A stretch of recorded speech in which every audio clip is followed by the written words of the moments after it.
G'day everyone and welcome to Fantasy in 5. I am Matty G and joining me are two very good friends. I'm just going to bring them straight on into the studio. This is our first live. You're seeing this on my ex and Adam King's ex, which is here. G'day Adam and D-Mac. How are we, boys? G'day guys, how you going? Oh, look, it's Tuesday night. Isn't it Wednesday night? Is it Wednesday? I think it's Wednesday. It's hump day, mate. We've missed a day. There we go. I'm just looking at the Tuesday games for the day, and just another day, another 40-point game. You know what I mean? Like, it's nothing out of the ordinary in the NBA anymore, is it? Yeah, that time zone difference actually throws us a bit, doesn't it? But yeah, Tuesday games. We had 5 games last night. Yeah, some pretty big results. But yes, what are we talking about today? Buy lows and sell highs.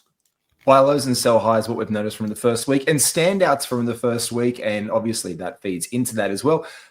Kingy, anything standing out for you in the first week of fantasy basketball that you've just been like, yep, that's good?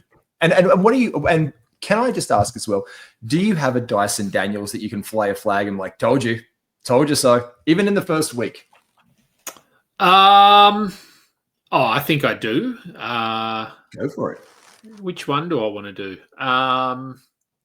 Keyshawn George, I guess, is probably the obvious one. I have him in 9 leagues, so I'm heavily invested and pretty happy with the returns so far. He's a top 20 player. Not saying that's going to stick, but he's been very good. He's sort of done what I expected him to do and more. So pretty happy with him. Among others, there are others, but he would probably be the obvious one who's even outperformed what I thought he was going to do. Yeah, an absolute standout. So what about you, D-Mac? Anyone who has risen to the occasion for you so far?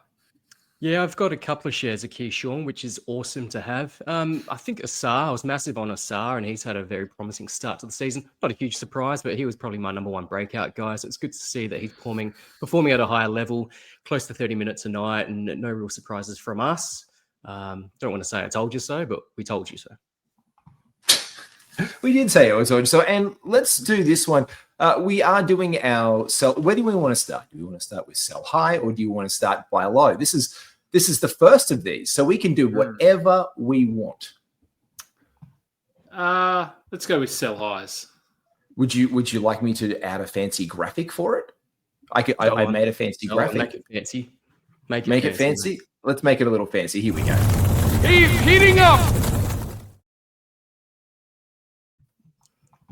I like it. That is fancy. Fancy? Is it fancy? Yep. It's heating up. It's a bit of an NBA Jam thing, a game that we all know and love. Let me take us on a musical journey, and one of my I told you so's for you, I guess, D-Mac, is let's start with Big Vooch, who is not the 242nd or 8th player. That was another one. That's one about buy lows today. I'll fix that one up. But Big Vooch has been absolutely on a tear to start the season. He does this every single year. It's like we forget about him. He, for me, because we forget about him and he does what he does, is just an absolute prime sell high candidate, because we've seen it stick around, but this is peak Vooch. Currently, the 12th best player in fantasy basketball. Yeah, no surprise. His per game value was always going to be there, Matty G. But I am worried, and I'm happy that you've brought him up as a sell high, because I don't know if that lasts entire season, if he's going to be on that Bulls team moving forward. So massive sell high, and yeah, first round value right now. Good get, but if you can trade him, do so. And this is the guy, Kingy, that like D-Mac said, if you can trade him, you trade him now, because this window it's only big for so long, one would say. Yeah, and I think the key to any sell high, and I guess you have to preface this, is you need to find someone willing to partake in your deal, and that can come down to how educated or how knowledgeable your league mates are. Sorry, because there's a few players that I think, they're probably sell high guys, but convincing someone to actually make the move, that is often the harder part of pulling off a trade like that. It is. So anyone that's educated is going to know that Vooch started last season like this, and that he potentially is going to move this season. I mean, we've thought that for the last 3 years, but so there's going to be hesitation there from anyone that's sort of familiar with fantasy basketball. That's not to say you don't try. They can only say no. This is true. They can only say no, and it's also, what do they need? I think it's also, DMAC, a case of always when, if an owner of a player is happy, one, to sell a player or to receive a player in trade, what are they looking for? Are they looking for points and rebounds right now and good percentages? Maybe they don't want blocks. Like, Kingy, you're a punt master. You don't get Vooch if you're chasing blocks. But maybe that's their punt, or they've got Wemby and they want someone else to get them some extra points and another center combination. This is where a player like Vooch actually has value, because, like, hey, look at what he does. There's 12 rebounds a game. There's 20 points. There's all these incredible statistics. He's the 12th best player right now. He's doing it on 630 from the floor, 13 rebounds, 4 assists. There's a steal in there. This is great for Big Vooch. Yeah, absolutely. We still have Kobe White still to come back into that lineup, so usage will be diminished. Keep that in mind. Trey Jones is obviously a pass-first point guard facilitator, which I think also has somewhat impacted our boy Josh Giddey as well. So, yeah, now's the time to strike in terms of trading away Nikola Vucevic. I would agree with you 100%. And I think that's one of these big buy low windows as well. Guys who are performing well above their ADP, but also a perfect storm has presented itself. And a perfect storm, and you guys know this is one of my told you so, Austin Reeves. You guys were in enough draft rooms with me in the preseason to see me snagging this guy in the 3rd round. It was a little bit high at times. 35.8 points a game, plus 500 from the floor, ridiculous free throw percentage, assists, rebounds, everything but a block shot, one could say, and a kitchen sink.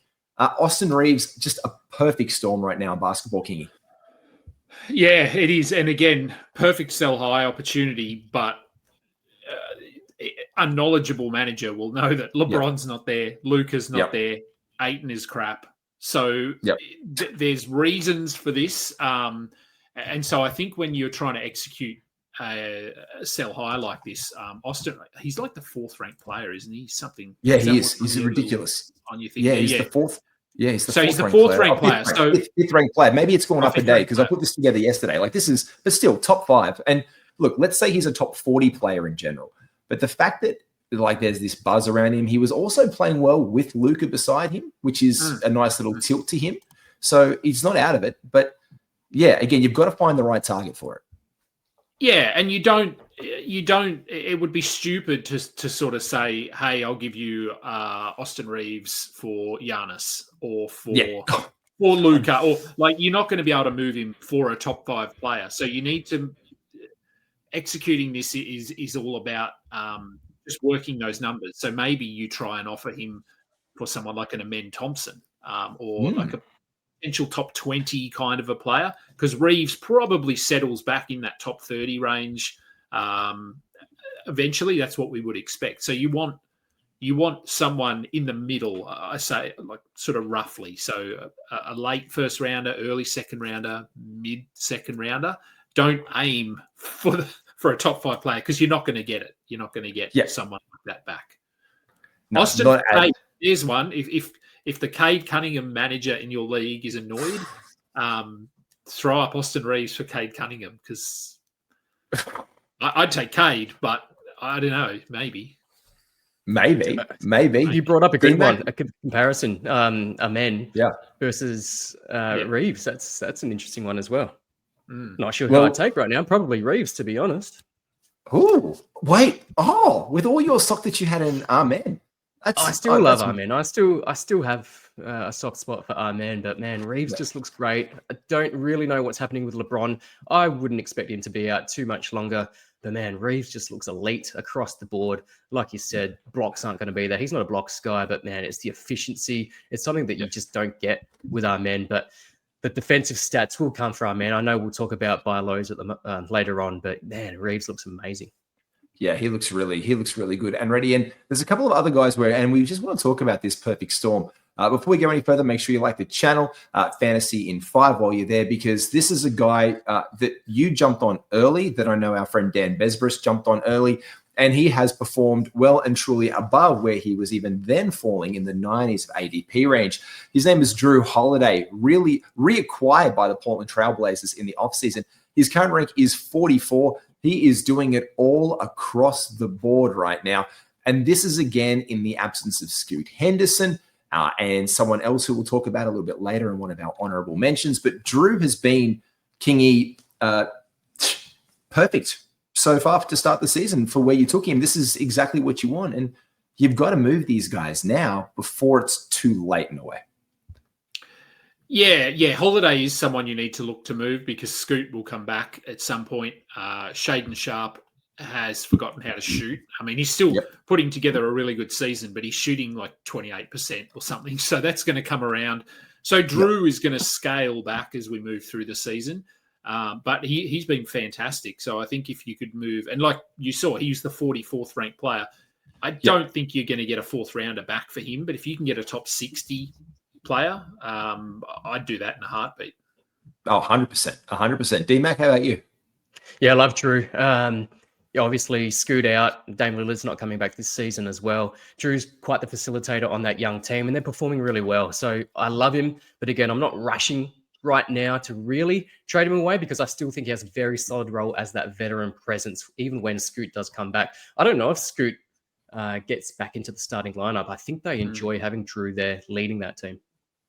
100%. M in the chat on X, thoughts on Miles Turner, buy low, I guess. He made the list. He's made the list. We had great expectations for Miles Turner to start the season.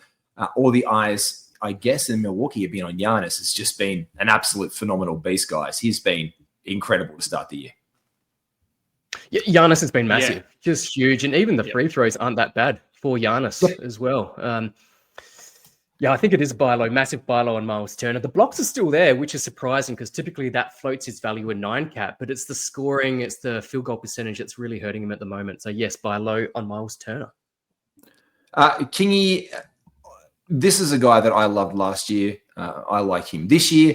But again, this is someone who has just exceeded expectations as he always does. His name is Norm Powell. He has been performing as the 15th ranked player. So this even exceeds his absolute brutally on for Wago time as a Los Angeles Clipper.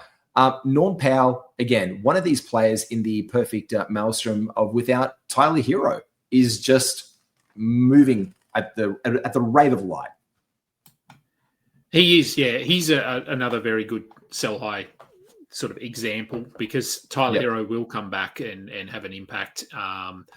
The injury concerns me a little bit with him just because it's a soft tissue injury. He's had those in the past. So he came out and said it's not too bad. So hopefully he sort of only misses a couple of games here. But no, he's been really good to start the season. And the steals, I think he's at almost 2 or something. 2 steals a game. I think that, that won't stick, but this is what he does. Like he's a relatively efficient, high volume scorer who gets you 1.1 steals a game and a lot of threes, and he will continue to do that. Not at this level, but if you can move him for not a top 15 player, but a top 40 player, I'd probably take a top 40 player in return. You take that. Yeah, 100%. Knocking down 3 threes a game right now, 9-13 from the line, 30 minutes a game currently as well for the Miami Heat. He's cooking, and this guy has been cooking. Here's my J-dub. You know this, D-Mac, and you know I've been messaging you about how annoyed I was, especially in our friends and family league. You guys were there live the last time we were together when Nate took him from me as he was coming back and I was about to take this bloke. And I was furious because I thought I was jumping early. And I think Nate took Ace Bailey before him as well, if I'm not mistaken, in that draft. He took Ace Bailey in like the 7th round or something. Like something stupidly high. It was stupidly high. And I was not here for it. But this guy I call him my Jalen Williams of the year because Jalen Williams was the guy that I rode with. This guy I would ride with. His draft night, like living out of an electricity shelter. Like his parents had to basically, instead of hand churning butter, it felt like they were hand churning, you know what I mean? They were hand churning electricity to keep this guy going to training. His energy, his motor has translated to something special in the NBA. He has been incredible to watch in that backcourt with Maxey. But we do have Embiid to probably ramp up during the course of the season. We haven't seen Paul George. We haven't seen Jared McCain. So what becomes of VJ Edgecombe? My question is, what price do you pay if you're chasing him? Because you're probably going to have to overpay. But if you're selling him, what would you target? D-Mac, I'll start with you first. What would you target for a VJ Edgecombe, one of the hottest names in the NBA right now? Yeah, I've recently tweeted some crazy trades on Yahoo involving VJ Edgecombe, and I think there's some packages. Most of them are package deals, so take advantage of that. But if you were looking for a one-for-one, target high, target top 50, top 60, and try to negotiate, saying Embiid's not going to ramp up. He's always going to be injured. PG's not a priority anymore. He's washed. He's probably washed anyway, to be honest. And Philly basketball is back on the scene. I think VJ Edgecombe and Tyrese Maxey, they're just making basketball exciting again for the Philadelphia 76ers. So perhaps you could target a top 50 guy. A lot of people are actually going against that and saying, look, I'm not selling him for anything. So a few expletives said in that as well. I'm not selling him for SHIT. Would you like me to message Nate live right now and find out what his price is? Yeah. We'd love to know what he's willing to let him go for.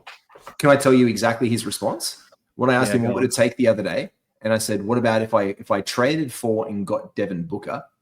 And he's a massive Phoenix Suns fan. I said, if I got Devin Booker, would you do Booker? I just wanted to test him. You know what he said? Hell no. F off. He was like, no chance. Yeah. I was like, jeez. Yeah. And I think you can exploit that from some people that may not understand that there are quite a few guys to come back. I think people underestimate that Jared McCain will take a fair bit of usage. He'll probably play in the second unit, but he's an exciting player as well. PG will eventually come back, right? So it's bound to happen, and the shots just won't be as plentiful. Still exciting, still love him. Hold him if you can't trade him away, obviously. It's just great to see. He's so exciting. Kingy, you love VJ? I do, yeah. I'm certainly a lot higher on him now than I was 2 weeks ago. Did you see him in Summer League when you were there? Impressive. Did you see him live? I did, yeah. Yeah, I did. I mean, he just looks a lot better with better players around him. He's one of those guys that doesn't, like, I think he plays to the level of the competition and the level of his teammates, which is a sign of a really good player. So, and look, today, I mean, you'd argue, well, you don't have to argue. Today was his worst game of the season. Yeah. But he still had 14 points, 6 rebounds, 4 assists, 1 steal, 4 threes. That's still a good game. Like, it's not a terrible game. And the minutes are obviously there. He's playing 40 minutes a game. So that is going to come down. These guys are going to come back. I agree. I think I'd probably be looking for a top 50 player. For him, I wouldn't be sort of thinking, this is a guy who's going to go back to being a top 100 player. I just think he's better than that. And he just looks ready. He looks really ready to play in the NBA. Yeah, 100%. These guys make our honorable mentions list of the sell highs for the week. Lauri Markkanen, so good to see Lauri back playing, currently the 7th ranked player. Julius Randle, again, perfect storm right now. Currently the 22nd best player. Out for 2 weeks is Anthony Edwards. RJ Barrett. Is anyone else just really happy or sad to see RJ Barrett as a top 50 player in the NBA right now in fantasy? Shout out to Halo. It's fun to watch. It's fun to watch, and the efficiency isn't killing you as much as it normally is, but it is good to see. It's the most wild thing to just put RJ Barrett in a top 50 list. When I was putting this together, I was like, okay, this is when you're putting RJ Barrett as a top 50 guy, sell because points are the sexy guy at the party. Homie Jaquez Jr. Makes the list. Sell high again, Tyler Hero out, but he's playing a lot better overall. This has been great to see, Kingy. Yeah, I managed to snap him up in a couple of leagues. Really just looking for rebounds. That's all I wanted him for. I just thought he's a small forward eligible player who gets 7 rebounds a game. That's all I wanted, and he's done a lot more than that. So he is absolutely a sell high because we've seen this from him before. He will give you 2 weeks of top 60 value and then fall outside the top 150 pretty comfortably. Move comfortably. Yep. Yeah, those shootings are unsustainable. It's Jaime Jaquez it's not going to sustain. No. Like this is the breakout almost for Homie Jaquez Jr. a year after we wanted it for him. Grayson Allen, again, Jalen Green's been out. But this is, again, guys from 2 seasons ago, like Lowry, like great. Like if there's been a down year last year, Grayson Allen, we all loved 2 years ago. Shout out to Alex McLean, who was hyping him in the preseason. When it was like Eric Gordon had been like Eric Gordon in Phoenix, wasn't it at the time before he went somewhere else? It was Eric Gordon or Grayson Allen. Who do I take? And it was like Grayson Allen, and he emerged as an absolute superstar for them that year, an absolutely rosterable player. He is still available in a majority of leagues. So big shout out to him. Like, this is crazy. What's his Yahoo? I'll actually check his Yahoo right now. It was when I was doing some research for another show based on availability, I was shocked to see, there we go, 30% rostered currently in Yahoo leagues, which is insane for him. Currently the 51st best player. Miles Bridges from the Charlotte Hornets. Shout out to the Charlotte and Larry Johnson, the old school. Mate, Brandon Miller being out for a sustained period of time, he's already been on a heater, but this is the time I think that you could really turn Miles Bridges into something decent, because he's never as sustainable for a whole season. He does these chunks, doesn't he, Kingy? Like a heater of like 15 or 20 games, and then it's down for 15 or 20 or 30 games, and then it might be another 10 games. What do you rate of the Miles Bridges experience? It's pretty wild. It's inconsistent, and we saw that a little bit in the last couple of games with his shooting percentages. So his last 3 games he's been under 40%, but he's still putting up numbers because there's just no one else on Charlotte to do it. So I think if you can move him, he's a funny one because he's probably, like you said, he's the 55th ranked player. That's probably in the range where he was being drafted. He was probably going maybe a round later than that. So you sort of fourth after last night's game, and as King alluded to, under 40%. So I reckon he can actually improve on that. So that's about right for me. Yeah, I'd wait for him to have like 3 games where he shoots 50%, because he'll get you like 28 points a game, and then try to move him for a top 30, top 40 player.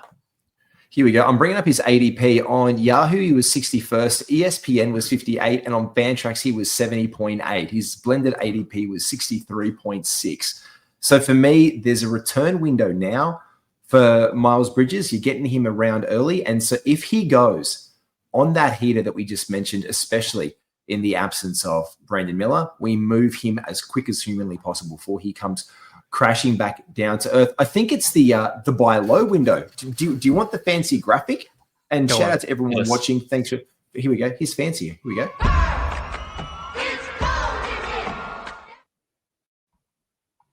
There we go. Bring it on. Buy lows.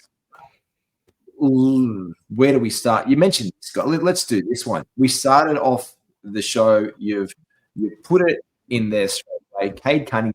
You said you would trade Cade Cunningham right now or try and target Cade Cunningham for Austin Reeves. Like, you put that out to the universe, Kingy, and I would love to see anybody in chat right now actually try that in their league. But Cade Cunningham, the 5.5 turnovers, the field goal percentage being down at 360, the lack of threes, the steals and the defense isn't there, the assists and the rebounds. But this is a first-round pick gone wrong. And so this collection is the first rounders gone sideways. There's a bit of a theme emerging with this. Kingy, are you worried? What would you pay? Is Reeves the price? What would you be doing? I'm not too worried. I mean, Cade was going in that sort of 6 to 8 range after that consensus top 5. So obviously you've invested a lot in him, and he's been disappointing. But I think this is an example, a little bit like Shaden Sharp, who I touched on earlier. It's basically his shooting. Once his shooting comes back, and Trae Young is another very good example of this kind of a situation. Well, let's throw him into the same. Let's say him into the same conversation. He's right in there. And funnily enough, you mentioned the honorable mentions. Shaden Sharp's in there as well. So you're swallowing the lead. Yeah, and look, we see this every season. There's always a handful of players that come out and for whatever reason they just shoot terribly. If we remember back, I want to say maybe 2 or 3 years, Jason Tatum and Damian Lillard. I remember they came out and they were pathetic to start the season. They were shooting at like 35% and everyone was panicking. Yep. But then they're fine. They'll figure it out. We've seen these guys play for long enough to know that they're not 33% shooters. They're going to get back up. And what I guess the way to look at that is that these guys don't get back up to 45% by shooting 45%. They're going to have a week or 2 weeks where they shoot 52%, and Cade will get average like 38 points a game for a week or something like that. So there's going to be an opposite, like for every action, there's a reaction kind of thing.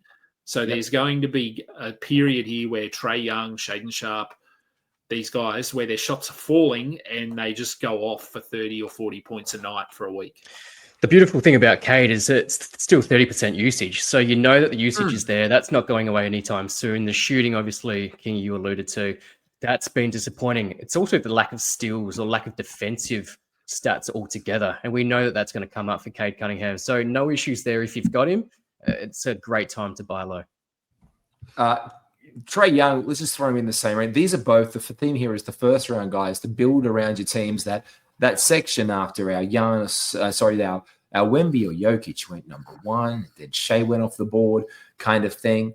And then 4 was Luka and 5 was generally Giannis. And then there was that big muddle puddle of 6 through to like 10. And Cade and Trae both fell into that. And Trae, as you said, has started off at an incredibly poor rate. This is historical for him in many ways. DMAC, what would you be doing right now if you are a Trae Young owner? You're holding fort, but what would it take to move you off possibly owning this guy? Someone in the top 5, because I'm not getting off Trae Young. I think it's the 3 is going to come back. 1.3 threes per game is not it. We saw in his last game, what did he get? 16 or 17 assists. When statistical scarcity is the thing related to assists, I think that's even more prevalent now with Trae Young. So it wouldn't surprise me if he leads the league in assists again. I'm not getting off him that smart, but this is, on the alternative side, this is a great time to buy low. Yeah, he had that 16, 17 assist game in the last game. But if you look at overall rankings, he's 114th. Great time to buy. His turnovers are actually been relatively good for his standards, but that just means that the assists have also come back a little bit. Kristaps Porzingis hasn't been in the lineup the entire time. He looked good in the last game. I think there's just that synergy still to be built just with the new team, the new roster with KP there as well. So it'll find its feet eventually, and Trae Young will be fine. For me, in an 8-cat, I know we talk about 9-cat a lot. I disregard turnovers, as you know, Maddie. I still think he's close to a first rounder in 8-cat. Push him out probably around that 30 mark in a 9-cat situation. Thoughts, Kingy? I agree. Yeah, I've got Trae in a couple of leagues, and it would take a lot for me to move him, especially having rostered him for so many years. I'm very familiar with this period for Trae Young, and it's everything is sort of down. It's the field goal percentage is down, which means the threes are down. His steals are down at 0.8. He'll be 1.1. The assists are sitting at about 9 or something, 9.5. He'll push that back up to, 11. I mean, you have to remember that assists are reliant on teammates making shots. And the Hawks have looked bad, so they will figure things out and they will get their players back. And Trae Young will get back to where we thought he'd be, I think. Yeah. And this is as well for those historically. I've just done the research as well. Trae Young has been in the first month of the season, the last 2 years, the 45th best player in 2023. So from the 24th of the 10th, the jump of the NBA season till mid-November, he was the 45th best player. In 2024, the exact same range, he was the 54th best player. So this is the biggest cliff, one could say, that Trae Young has gone off, currently being the 114th. But it lies in the points per game are down because the shots are not falling. The threes aren't going the way that we want them to. The teammates, shout out Dyson Daniels, Jalen Johnson hasn't been there a game. Kristaps had a flu and played 1/3 of the games of the NBA season. Dear Lord, help us all. anyone invested in Kristaps Porzingis to start off with. But buyer beware, not so much the case. Seller beware, because I don't think that you would be selling if you're in a panic mode. And I think the big moral of the story, boys, is we don't panic in the first week. Let us know your thoughts down in the comments section below. Another guy who I am not panicked by, because I think the same thing applies for this one, is my guy, Josh Giddey. Currently the 117th ranked player, field goal percentage down. The turnovers, they are up. His free throw percentage is down. The field goal percentage isn't there. The defense isn't there. Do we think this is because of that vacuum currently of no Kobe White in the team and another offensive outlet there, D-Mac? I see you nodding. Preach on it. Completely agree, Matty G. I think Trey Jones is really that facilitator at the moment. So Kobe White coming back into that team is going to help Giddey. His assist numbers will be there. I think he's still, what's he getting? 19.3 points per game for Josh Giddey, which is good. 8.7 rebounds is still excellent. It's the assists, 6.3 assists per game. That can come up closer to that 8-9 mark as well. So once Kobe White does return, I think that's massive for Giddey's value moving forward. Kingy, what about you, mate? What are your thoughts there? Yeah, I agree. I think it's just a matter of the way the rotation has sort of shaken out with the injury to Kobe White. So his assists will bump back up. Everything else is fine. Rebounds, points, threes, field goal percentage, they're all fine. So it's really just getting those assist numbers up and doing a little bit more defensively. We're not expecting miracles here on the defensive end, but 1.1, 1.2. But in saying that, I do think that they're going to find a way to get Trey Jones into the rotation because he has played really well and they've looked really good as a team. So, yes, I do think Kobe White will start, but it wouldn't surprise me if Trey Jones' position in that pecking order has maybe moved up slightly. I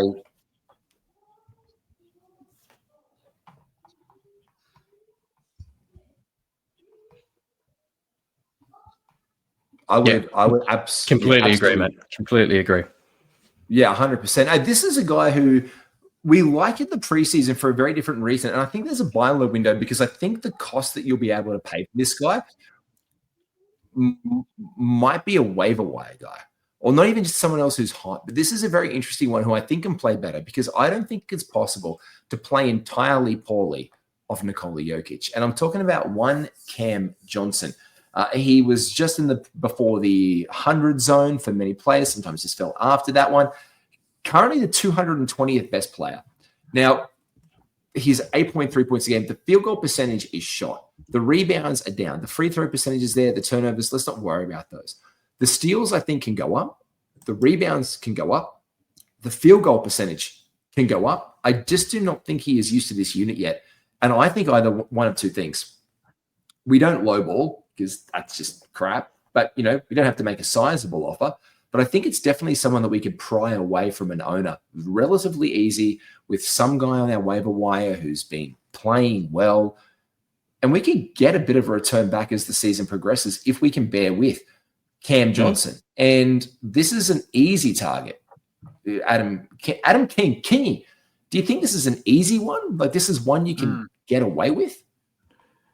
Yeah, Noah and I had a lot of Cam Johnson questions this morning on our mailbag show. A lot of people panicking on him. So yeah, pretty easy one. He'll be better, obviously, than 220. But yeah, I think if you have Cam Johnson on your roster, I wouldn't panic to the point of just offloading him or dropping him or anything like that. I have seen him dropped in some leagues.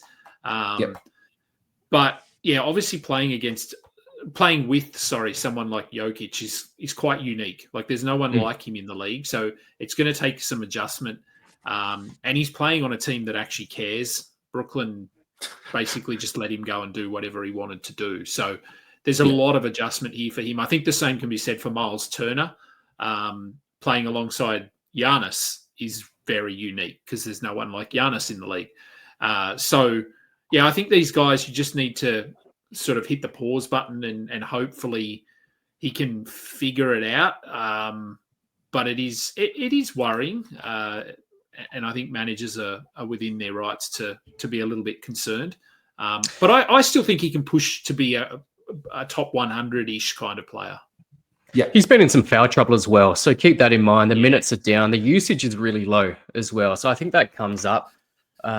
Easy buy low, based on yesterday where he was in the top 10 of most dropped players, and I put the raised eyebrows emoji or whatever you want to call it, the eyes open, and a lot of people are like, yeah, he's a clear drop. So people are reacting to that. So I think we take advantage in a category league, in a points league, less effective. So I sort of understand that. You move on, you stream. But in a category league, we know how good he can be.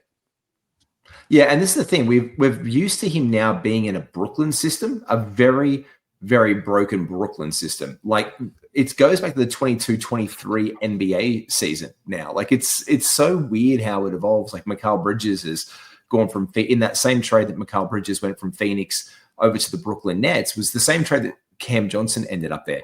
You've really got to go back to the 21-22 NBA season to see what he was like in a functional team, if you want to call it that, because they were very functional and they were very good. And it was Cam Johnson, and he was the 131st best player there. And he was 2.5 threes a game, 12.5 points a game. The rebounds, 4.1, 1.5. So he was 130 there. Now, I think he's evolved as a player since then, but that's the 130th best player, which is fantasy rosterable, which is fantasy relevant.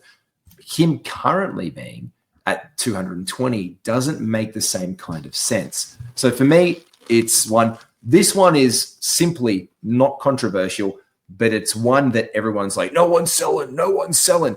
But I call it the VJ Edgecombe Index, because if we love a player so much, and if we like a player so much, and we wouldn't trade for the superstar of the team, in the case of Nate, Devin Booker currently, which I think is wild for VJ Edgecombe, the biggest buy low target in the NBA has to be the number one NBA draft pick, and that is Cooper Flagg, someone who I know you were very... Look at that picture. Look at that. Look at the picture on the screen right now. That's a naughty boy who's also wearing, I'm pretty sure that was Josh Lloyd's reaction to people shouldn't wear T-shirts under their uniforms, D-Mac.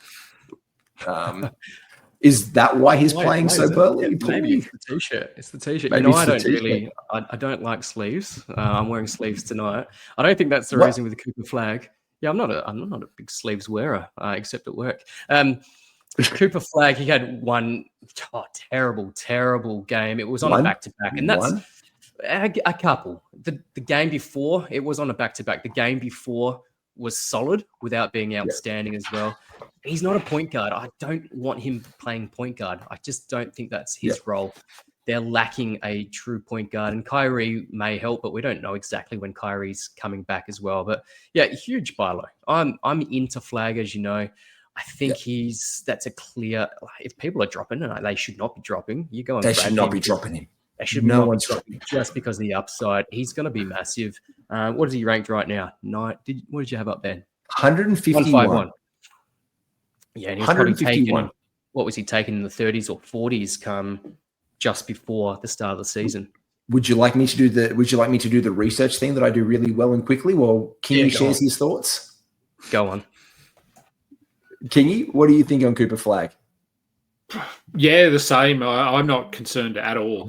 He's the youngest player in the league. He's playing out of position. The pressure is there. He's got a shoulder injury. So this is a perfect storm of that, like sort of putting him in a position to be that buy low. Because if you look at his numbers, that last game was terrible, but he had the shoulder injury. He played through it.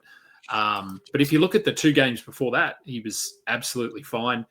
He's looked, I think you could argue how good he is, but having D'Angelo Russell on the court, I think helps him because he is he's sort of a point guard. Kyrie will come back at some point. So I do think Cooper Flagg can handle the ball, but that doesn't mean you're a point guard. I'm not worried about Cooper Flagg at all. If I could get him in a trade, and I'd offer up probably a top 80 player to get him. I still think he can be a top 50-ish, top 60 player. The percentages are going to be an issue, but they're obviously going to play him a lot. So, yeah, no real concerns from me. Anyone like to have another coach arrested in the NBA? Because Jason Kidd trying to make him a point guard should be criminal.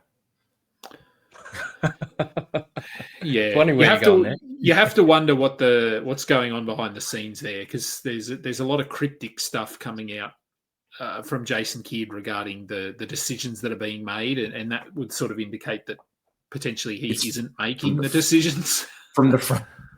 Another Nico Harrison, another Nico situation that we have to worry about. Yeah. And this is the crazy thing. But the thing is, I don't know if that's just Jason Kidd deferring at this point, to be absolutely fair, because did we not go through this news cycle a decade or so ago when he was in Milwaukee and he was going to make Giannis Antetokounmpo the new point guard of the Milwaukee Bucks? Does anyone remember that? Like in the preseason, hey, no, guys, it's Jason Kidd. He's one of the best. This is going to go so fine. It's going to go really, really well because he's being coached by Jason Kidd, who's a really, really good point guard. So let's just give the really Hall of Fame point guard the reins of an NBA organization and give someone who's really, really humanly large, disproportionately sized compared to Jason Kidd, the point guard duties. And I just think that's a little bit of the fallout currently for Cooper Flagg. Yeah, there's a big difference between walking or running the ball down and being a facilitator and true point guard. But yeah, let Jason Kidd cook at this stage. But yeah, Flagg is a huge buy low. Absolutely. And I know you've got to go real soon, Kingy. Let's get through some of our quick questions and our honorable mentions. Let's do the honorable mentions. You know what? Let's do this one first, Kingy. We've had this one. Jeremy Grant and Dyson Daniels worth it. Kingy, you're the Dyson Daniels expert apart from Kale Afonso. Your thoughts? I'm assuming we're wondering if that's a fair trade. Yeah, we are. It is. I think we are. Is getting Dyson Daniels. I'm still okay with Dyson as the preferred player there. I mean, Jeremy Grant has been pretty good to start the season, but we know who Jeremy Grant is.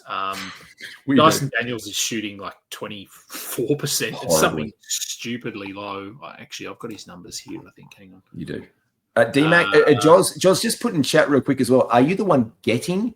Has someone sent you Dyson Daniels for Jeremy Grant, or are you sending Jeremy Grant for Dyson Daniels? Because I'd be really curious. Hit me up on X, like and follow all of us if you don't already. I'm assuming you do, as we're streaming this on mine, Kingies. Can you let us know if this gets approved? Because if you send Jeremy Grant for Dyson Daniels, I would be really curious to see how that plays out for you, mate. But are you? I'm also hoping that it doesn't get vetoed, because I'm not a big fan of that unless it's collusion. But yet, obviously, it's Dyson. In a category situation. Grant for Dyson. Is you sending Jaws, or is someone sending it to you? I've got to find that out. Kingy, what's he shooting right now? His splits.